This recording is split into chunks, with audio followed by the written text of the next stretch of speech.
Имало е в нашата история тежки дни, трудни времена и герои имало е хиляди. За един ще пеем сега, за един ще пеем сега.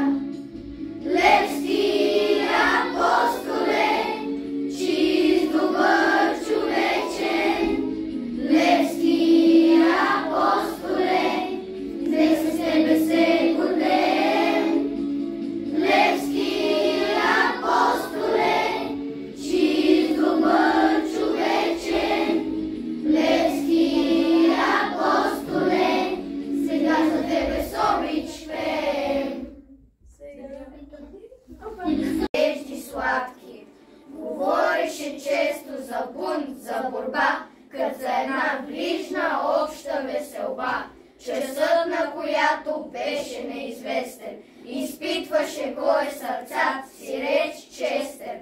Участник да стане в подвига свят, всеки един слушател беше му и брат.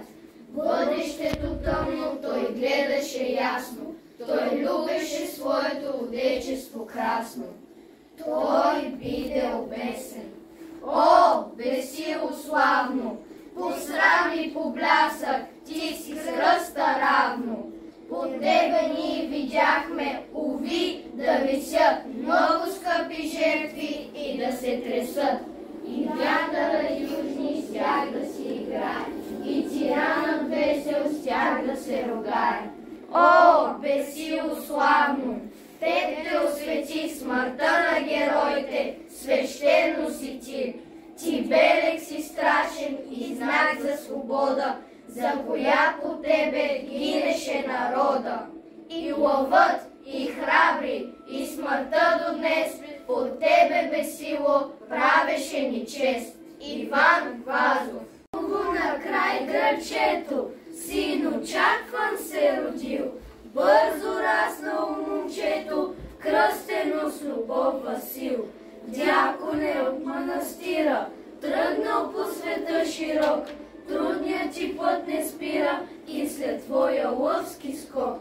Ти, апостоле, бездомен, миг покой не пожела, неуморен, храбър, скромен, вдигна градове, села и умря за свободата на народа мъченик, но остана жив в сърцата българино най-велик Ангелина Жекова.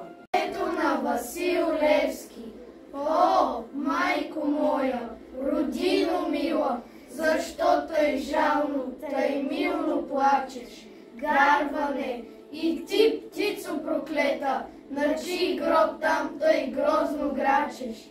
Ох, зная, ти плачеш, майко, за той, че ти си черна рубиня, за той, че твоя свещен глас, майко, е глас без помощ, глас в пустиня.